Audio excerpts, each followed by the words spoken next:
All right, everyone, let's just jump right in.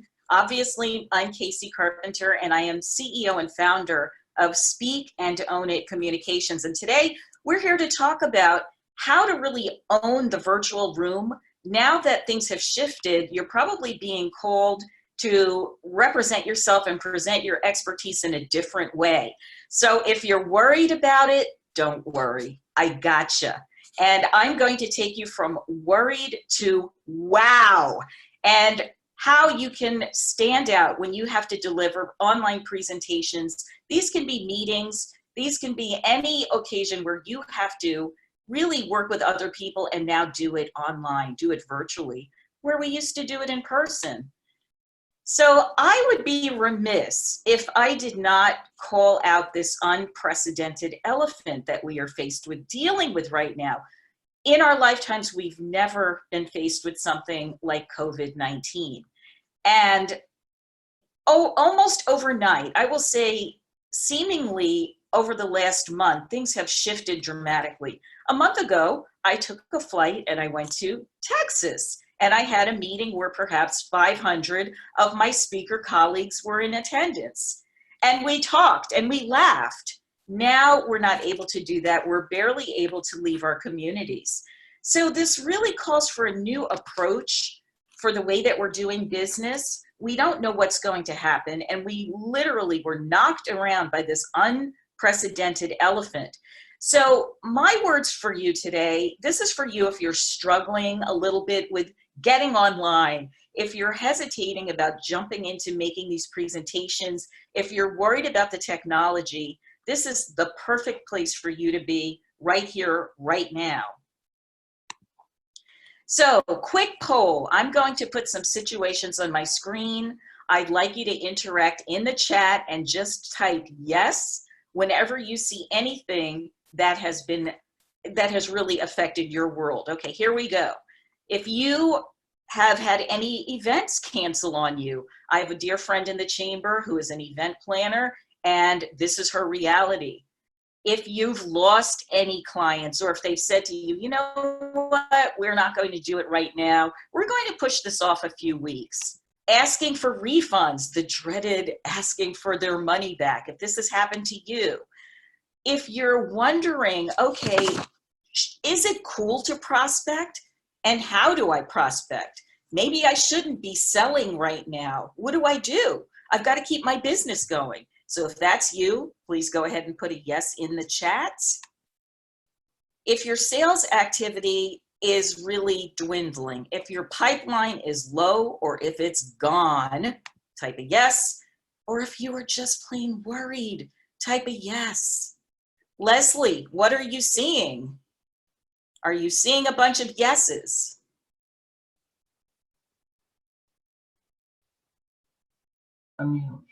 Yes. You are? Yes, people are saying things have been rescheduled, canceled. So it's pretty consistent along all businesses, whether it's real estate or the individual stuff. All right, thank you. Yeah. That's our reality, right, folks? And so what now? And well, guess what? Everyone is asking that question. What do I do now? People are trying to figure it out. Your customers and clients are trying to figure it out. And what will eventually happen is you will see organizations take a pivot. And some of you have done this in your own businesses. I know that I have. You will start making decisions on some of those, what I call hard business attributes, like business continuity. Your plan is already in place, I'm sure. Or looking at the forecasts and the financials, capital resources, looking at what's viable to do now and maybe what you'll push off until we really get our arms around this thing. And talent. I volunteer as a docent. Some of you may know this, a docent at my local museum, and unfortunately, they have had to institute staffing cuts. Saddest thing ever. So why am I even bringing this up? Because it's really incumbent on you. Your role right now is so important. Soft skills are needed now more than ever before. Your thought leadership, your expertise, what you do, that thing that you do, what you do, all that is needed so much more now than ever. And we're all thought leaders. That's why we're here. So I would not want you to lose any of that simply because we're going to a different medium of communication. Does that make sense? So if that makes sense, give me a thumbs up. I can see some of you. I love gallery view. Give me a thumbs up if that makes sense. Yeah, absolutely. So as I said, your clients need your help now. You need to show up as your best you. When? Right now. And how are you going to do that? You're going to do it virtually because I'm here to help you do that. All right, so who am I? Not everyone here knows me, and it's great to meet you. I thank you again for your presence. I've been a Morris County Chamber member for 3.5 years. I cannot believe it's been only 3.5 years. This is my extended family. I feel as though we've known each other forever. And a fun fact about me is I chaired Debbie Wolpov's second Women in Business Luncheon 3 years ago. And Debbie was a phenomenal chair of the Women in Business Committee, where I'm very active. And if you're not a chamber member, you really should think about joining. In terms of my professional life, I was part of the senior leadership team at companies like Aetna, Cigna, Emblem Health. So as you can see, a lot of my experience had to do with insurance. And I had 30 years of corporate sales experience, leadership. I led a team of 19 people. In fact, I was leading that team when 9/11 happened. So this kind of business continuity is really nothing new for me. And I also have been a corporate trainer where I have a very rich background in leadership development, executive coaching, and also how to help adults learn. And I think that's what how I differentiate myself. You'll see that my approach today is a little bit different from some of the others that you've seen about how to rock the online studio. All right, so moving on to what I'm doing right now, I mentioned already, I'm the founder and CEO of Speak and Own It Communications. My work, what I am here to do, and I love it, I'm passionate, I work with emerging leaders so that they elevate their confidence through speaking. This way they command the boardroom, they own their seat at the table. I mean, my goodness, what would that mean for you to know that every time you walked into a room, you just owned it and everybody else knew that you owned it too. And this way they can better drive the direction of the organization. In essence, they speak to lead. So that's what my passion and what my mission is. And why me? Why is it so important that I stepped up to do this? Well, I am the least likely person I can think of to speak in public. I am a reformed wallflower, and sometimes it ain't that reformed. I really do feel like a wallflower sometimes. I grew up a painfully shy introvert, and I will tell you, introverts in the house, okay, give me a thumbs up if you're an innie. Here's the thing. Once an introvert, always an introvert. It's not something that goes away. What that means is it's a lot of managing of energy and recharging anytime I do an event or if I go networking or lead a meeting. As a person in corporate America, I spent much of my career petrified in meetings. I mean, sweating. I think they call it a flop sweat when you play poker. That was me, because I was so afraid someone was going to call on me, someone in senior leadership, and I wouldn't have the right answer, or my words wouldn't come out right. And after a while, I said, you know what? This is no way to go through a career. You cannot do this. So I taught myself powerful business communication skills. And literally, they've helped me own the entire room wherever I have been. And that's why I'm here today, helping you command the virtual room and be indelibly impactful. People will never forget you. It's a phenomenal talent to have. Okay, quick poll. I'm going to put these up quickly. You know the drill. Type a yes in the chat box if this applies to you. If it does not, please type a no. Do you enjoy in-person public speaking? Do you like it? Do you like presenting virtually? So that would be what we're doing right now, only you would be the person who would be doing the presentation. Do you like that? If you had guidance and knew what to do, would you enjoy it more? So Leslie, what are you seeing? Do people like public speaking, either in person or virtually? What are you seeing in the chat? You're still muted. Ah, there you go. Can you hear me now? Hear you now. Okay. I would surprisingly say it's about a 60-40 split.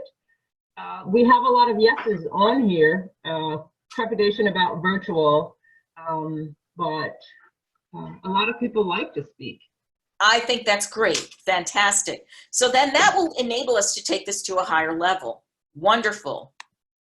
So here's the agenda. By the end of today, here's what you're going to be able to do to really, again, make a difference and stand out online. You're going to be able to organize your content for maximum impact. And a lot of what I'm sharing with you are things that, frankly, people just never really think of. We may not really think about content otherwise, other than beginning, middle, end, and then we launch and we're off to the races, but you could be having a lot more impact. I will help you apply some techniques for high audience engagement, even in this world of distractions by the minute, where not only are we distracted electronically, many of us are now working from home where we've got pets and we've got families. I will help you know the 3 essentials to prepare before you even get online, things most people don't even think of. And you will utilize techniques to relax and come off like a seasoned pro. So let's get to it. The roadmap, the way we'll get there, we've done our introduction. I've just covered the agenda. We will talk about content and delivery. Why? Because it is content plus your unique delivery that gives you that opportunity to make a standout presentation each and every time. You've got to have those 2 components. I mentioned that this would be interactive. You'll engage with me and Leslie through the chat, and we'll have Q&A at the end. So if you have a question, write it down, or you can write it in the chat. Leslie will catch it, and we'll be sure that we get to you. All right, let's talk about content, all right? I am inviting you to think about your content in a different way because we're in an online environment right now. We've got to be quick to capture attention. We've got to get to the point. Streamline your approach, and I'm recommending the Bluff Method, B-L-U-F. I wish I could take credit for thinking of this. That would really make me awesome. I did not think of this. It is the US Army who pioneered that, and they're great for acronyms and they're great for efficiency. I like it because it makes sense. Now, you've got 7 seconds in person to grab someone's attention and impact an audience. What do you think that translates to online? Put some numbers in the chat there for a website. How many seconds do you think you have to grab someone's attention? Go ahead. We'll give you a minute to do that. Well, not a full minute, but a couple of seconds. Leslie, are you seeing some numbers there? Can you call out what you're seeing? 4, 2, 10, 5. Okay, great. It may surprise you that websites, 10 seconds before someone decides either they're in or they're out. So they peruse it, they look at it, they make a decision, either they click on or they're engaged. What about an email? How many virtual seconds do you think you have to grab someone's attention in an email, and specifically the headline? Okay, more numbers. Let us know. What do you think? How long do we have? 5 seconds, 5 seconds, 2 seconds. Okay. 3 seconds. 5, 2, 3. Close. 2.7. Almost 3 seconds to scan a headline. Not a lot of time at all. So let's dig in more into this Bluff Method, because what this says to me, again, you're thought leaders. You want to get to the point, and you want to get to the point fast. My diagram on the left is, if you were to dissect the typical speech, this is what it would look like. Usually there's an introduction, you've got a couple of main points and a conclusion, right? Obvious. Some transitions in between. Get to your main point immediately because it reduces your reader's workload. They don't have to work so hard to say, what is this person trying to say? What's their point? Even your listeners in an audience, sometimes you've been to a presentation and you're sitting there and you're wondering, where are we going with this? So you never want that to happen to you. The information that you put closest to the top of your presentation is better understood. You have more impact. You open with a wow. Then you can go ahead and flesh out your main points and of course use transitions to connect your points. So what might this sound like? Well, here's an example of what not to do at the top here. And the example is, someone says, here's my report. You'll see that we took extra precautions and interviewed and surveyed many top executives in order to arrive at our conclusions. We'll share the recommendations in the body of the report. Wow, is that ever wordy? Could this person have gotten to the point? Absolutely. What if they said instead, this report details our survey results. I recommend that you select Plan A. To the point, quick. The one at the top tells me that you're going to tell me the recommendations. Later in the body, I don't want to wait that long. Give it to me right up top. Let's look at one more. Here's what not to do. The team met on Thursday. I'm more convinced now than ever. I got a chance to see her in action with her team time and time again. Let's promote Michelle to vice president. Well, yay, Michelle, good job. However, that person took a long time to say what they needed to say. Why not this? The team met on Thursday. I'm more convinced now more than ever. Let's promote Michelle to vice president. So think about a presentation that you have coming up. How could you modify and rework your presentation so that you are getting to the point right away? You're not keeping your audience or your listeners guessing, and that way you'll get much more buy-in and engagement. So to summarize, what do the good examples have in common? Well, there was a call to action right up front. You knew what the speaker wanted to accomplish, right? Communication has usually more than one partner. There's a listener as well. So the listener will understand the intention right away, and they have limited time and attention. They are distracted. So this is a very efficient and effective way to get to the point. I just love it. Okay, so we've talked about content, and we understand that an effective presentation impacts both your content and your delivery, right? That's the big picture. Let's now take a look at delivery. There are some challenges inherent in delivery. Well, think about you. Think about yourself as a participant. My colleague Janine said before we got started today, I've been on as many as 7 webinars a day. That's quite a lot. So you have really good intentions when you sign up for something. You think, I'm going to learn so much. This is going to help me move my business. You have great intentions. However, there are those internal distractions that cause you to multitask and daydream. We're distracted, and even more so with what is going on around us. So you're thinking, I gotta do this, I gotta do that. Okay, you're catching a little content, but I gotta, and your attention has gone. So as a facilitator, as someone running that meeting, be aware of the monkey mind, right? And if anyone has a mindfulness practice, yoga, meditation, you will know what monkey mind is. It's how we're wired as humans. So resist judging it. Don't get mad if they drift off, right? What you need to know are strategies to work with that. I thought this was hilarious. This was a Facebook meme.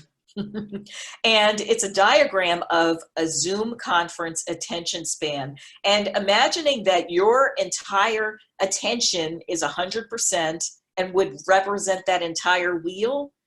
What I think is so funny is this really parses out all the things that distract us, such as removal of kids from bedroom, 10% of attention, removal of cat from keyboard, or maybe if I move the camera up higher. So this is someone who's concerned about the way she looks probably, and OMG, why didn't I take a shower? So you see how this monkey mind is really leaping from one thing to the other. Checking out coworkers' houses is another. That's what I'm liking about this environment. It's like, oh, I really like that sofa. So WFH is the new buzzword. WFH, work from home. You will see it everywhere, in the news, on blogs, verbally. If you haven't, that's what it is, because that is our reality. So many of us, a couple of weeks ago, were going to a place that looks like this in order to go and do our work. This happens to be Park Avenue in New York City. I miss it dearly. It'll be there when all this is over, though. Park Ave. And now our work life looks more like this. Dad's got the laptop on the kitchen table. The kids are giving him kisses. Maybe there's a dog at his feet. Tons of distractions, right? Because humans have monkey minds. So here is another thing that we often don't think of when we're preparing a presentation, is that your primary job is to connect with and engage your participants. Yes, you do need to amuse them. They want infotainment.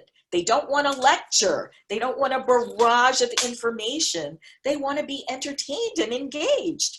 You've got to attract them, and you do that with variety. You think about your content. How could you change up your content? Maybe the way you engage, ask questions, and reward them. Yep, reward. And you can do that verbally, saying something like, yeah, great idea, or hey, nice job, or I appreciate that. Nice words of affirmation. That's how you reward. But again, you got to manage the monkey mind, because it takes different energy to engage participants through a screen, obviously, right? Than if we were in a room together. It is work. And the more engagement and the less lecture you give them, the better, because they're going to get bored. They're going to check out if it's lecture style, and they're going to multitask and probably miss some of your really good thought leadership.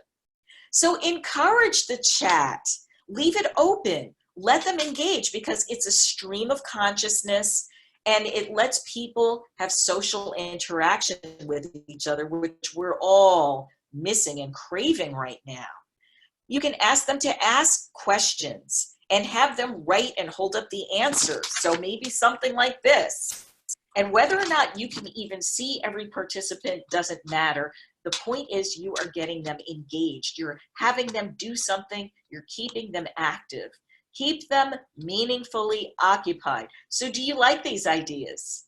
If you like these, give me a thumbs up right now. Thumbs up, thumbs up. Fabulous. Love that, guys. Here are some ways that you can use your technology. And I love Zoom. That's the platform that we're on now. It's easy to use. It's affordable. Zoom has a lot of engagement techniques that you can use. You can poll. That's what we've been doing. You can use the chat box. There is a whiteboard.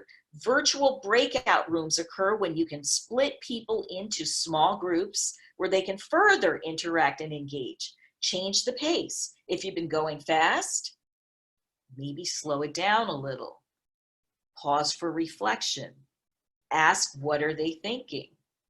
Images are important. You may notice that I have a lot of images. That's my style, I think, because I'm a creative, but it also gives some visual interest to your presentation. You can ask questions, tell stories, challenge, and then reward them for coming up with right answers. So I'm going to open the chat. I'm going to ask you, how is this landing so far? What we've been talking about. Do you like it? If you like it, type a yes. If you want to hear more, type a yes.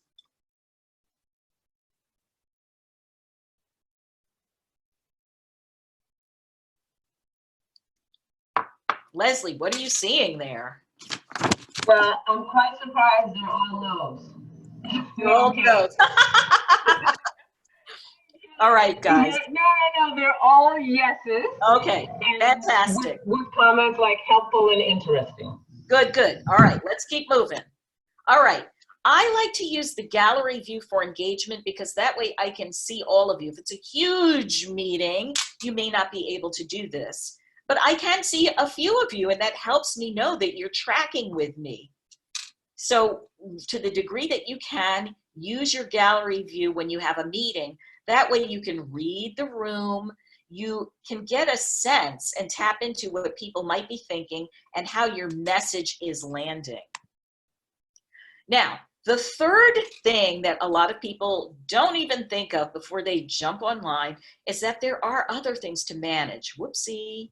And that would be to manage your environment, your presence, and your mind. I can't stress how important this is.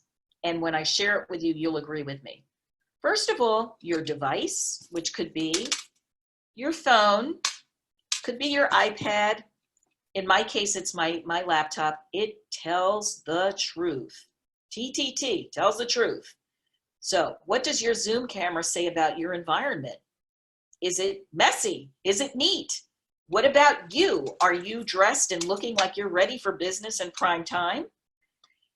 What has happened almost overnight is that we now have a new level of intimacy going on, don't we? So now we're actually in our colleagues' living spaces. We see where they live. We see where they cook.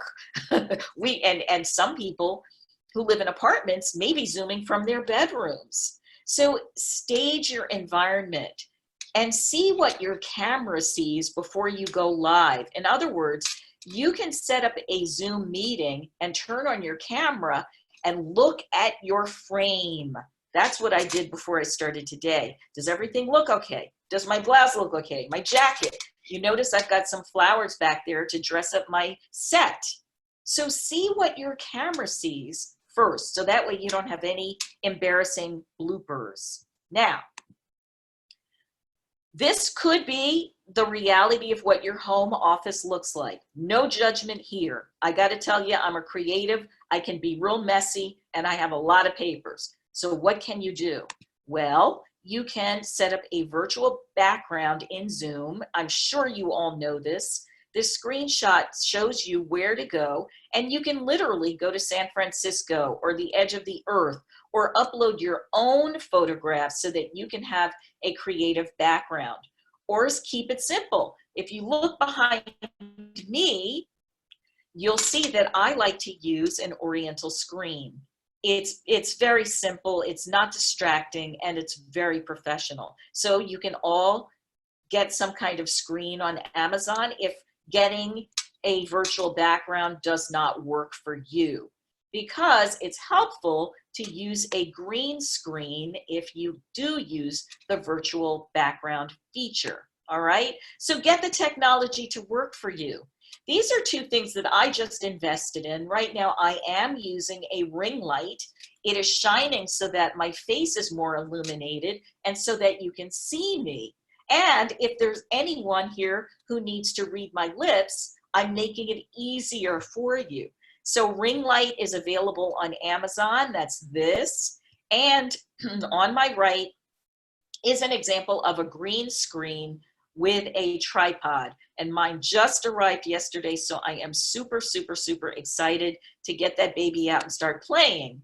So remember, your goal is to reduce distractions. The monkey mind is easily distracted, so too much light, too little light, too many personal items, or a very busy, messy background, or if you're swaying in your chair, sometimes nervous energy causes us to sway in our chair. You want to sit on the edge of that seat, feet planted, look right at that camera, and be ready to rock it.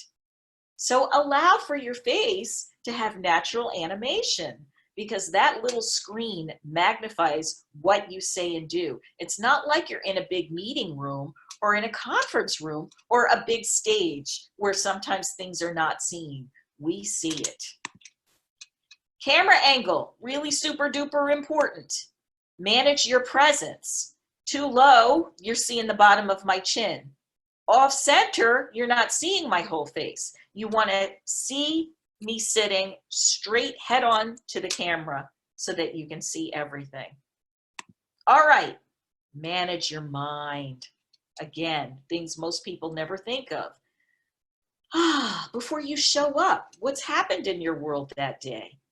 Did you ground yourself? Did you breathe? Did you drink water? Did you get a good night's sleep? Did you eat some food?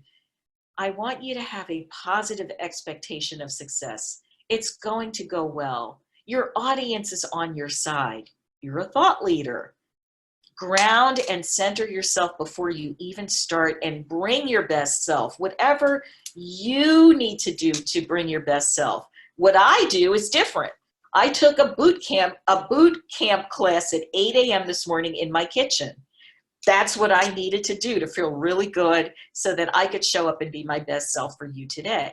Somebody else might want to take a walk or do yoga. So know yourself and do it and bring it, right?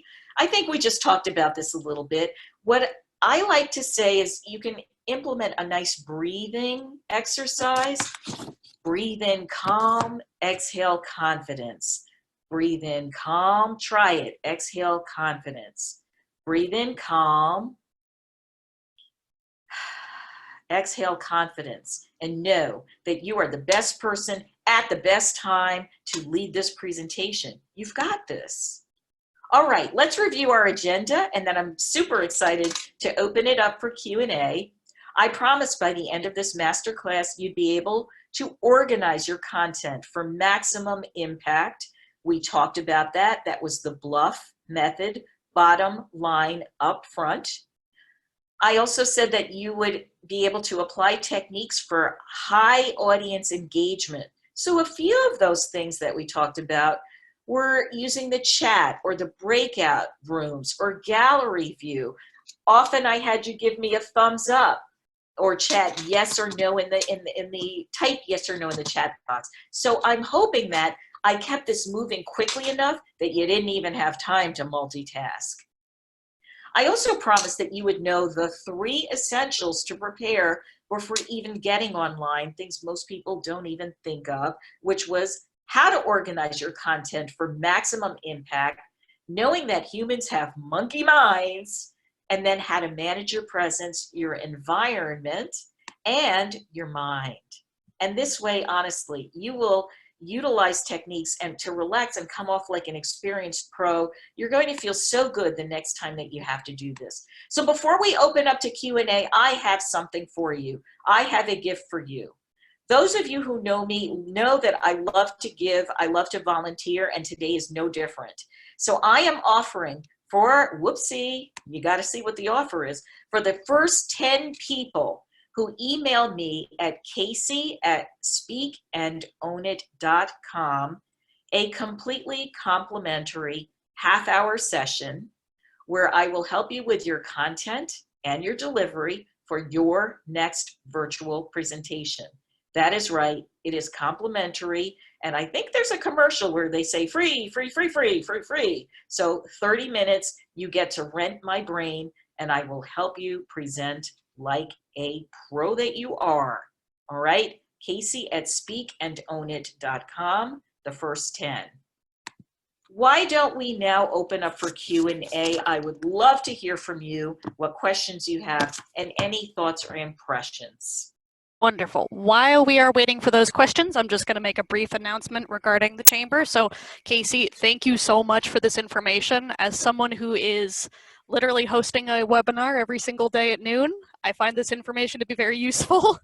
I just want to let you guys know to please stay posted on our chamber Facebook page and LinkedIn page for upcoming webinars. We have literally been hosting them every weekday at noon, pretty much.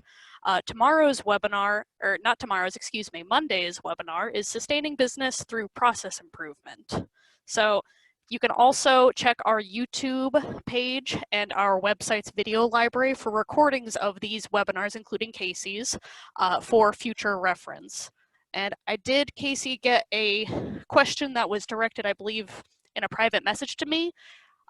Carrie Ann Lombardi is wondering, can you describe or show the right angle to position my face in the camera? Yep, and I'm not sure if she's using a device like a phone or if she's using a laptop. Using a laptop, your camera is the little green dot So the best thing to do is what I'm doing is sitting up really tall and I'm facing that camera head on. If you are using a device like a phone or an iPad, well, you know when you take a picture where the camera is, right? It's in the same place. So straight head on, not down here like this, or not off to the side. Sometimes you see the kids talking like this, straight on, so that we see your entire face. Your face is the part of your body that gives the most expression. And it's going to be really important as we're in this virtual world. You can't see my whole body. So manage what your face is doing. Next question, please. Let's see. Do you want me to check for you? I can continue reading them, Sure. going down. Let's Sure. see. Do you need 2 cameras, one for Zoom and one for your presentation on your screen share, from Mary Ellen Zung? No, it's one laptop. I tried setting up a separate one so that I could also see the chat. It didn't work, got too much echo and feedback. What we are using is a screen share feature. So I am sharing my active desktop where my PowerPoint resides. And then I'm engaging with you on the chat, looking at you on my side thumbnails, and of course, viewing the screen as you can view it. Okay. From Francine Campbell Hakim, how to engage in a meeting where each person has to talk? What I think is most helpful is before the meeting begins, is you establish some ground rules for a productive meeting, which is what we did here. So we're modeling the things that we are teaching you to do. It might sound something like, in order to have a productive meeting today, it will be really helpful if everyone gets to share his or her opinion. And in order to do that, maybe have a moderator, someone who can monitor. There is a raise hand feature in Zoom. So if everyone is muted, which is really recommended, that way you don't get background noise or distractions, because the monkey will get distracted. Raise hand means that the person wants to then take the mic, take the floor, so to speak. That way your meeting is organized, orderly, everyone feels heard, and it's successful. Like the thought leader that I know you are, Francine Campbell Hakim. Okay, let's see. From Pamela Leo, any tips for teachers who need to move around and demonstrate while speaking? Yes, Pamela Leo. Pamela Leo is my Tai Chi instructor. I have been, for the past 2 weeks, taking part in Zoom, I guess, Zoom gym classes, for lack of a better word. And what you want is a clear enough space so that your students can see your full body, because Tai Chi, you want to see your full body. They need to see what your feet is doing. You also want good lighting, excellent lighting, and of course, nothing that is distracting. I know that in some instructors play music, so do a test.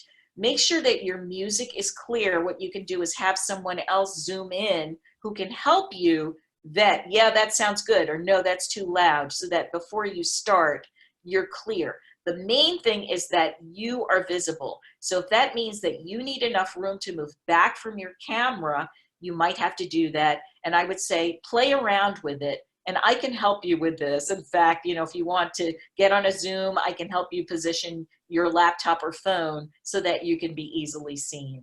I hope that helps. And I look forward to some Tai Chi online, my friend. Maybe, do we have time for one more? Yep, we have time for about one more. Let's see. I think this is a great question. From Heidi Rome, great for presenting information. How would you adapt, if at all, if pitching to sell a service? Would you still use a bluff with the end result up front? I would. And if you think about sales, how can I say it? It's helpful, I think, to have an executive summary right up top. And then you invite your meeting participants to dig into the content where they want to. So my approach to sales was always, hey, I'm here for you. What's your style of communication, Mr. or Ms. Customer? If they are a bottom line, get to the point type of person, I'm not going to meander with a lot of story as to how I came up with my conclusions. I'm going to open the meeting, thank them for being there, especially in this time. Hey, really glad we could get together. Let's jump in. Here's my agenda. Here's what I thought we could cover today. If this meets with your approval, we'll go on. And of course, I invite any contributions you might have to the agenda. So that way it's give and take, and I'm hearing what you want to cover as well.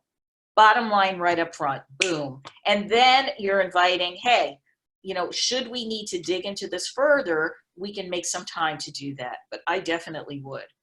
If you're selling to me, you want to get to the point. Otherwise, I'm distracted and I stop paying attention. Sorry.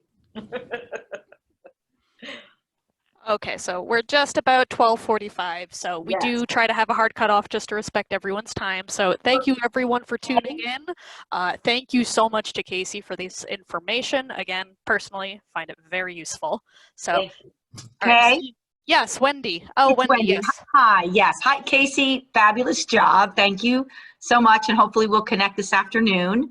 I just wanted to mention to everyone, I don't know how many of you were able to get onto the call this morning at 10 a.m. with Congresswoman Cheryl, Senator Bucco, and Tim Sullivan from the EDA.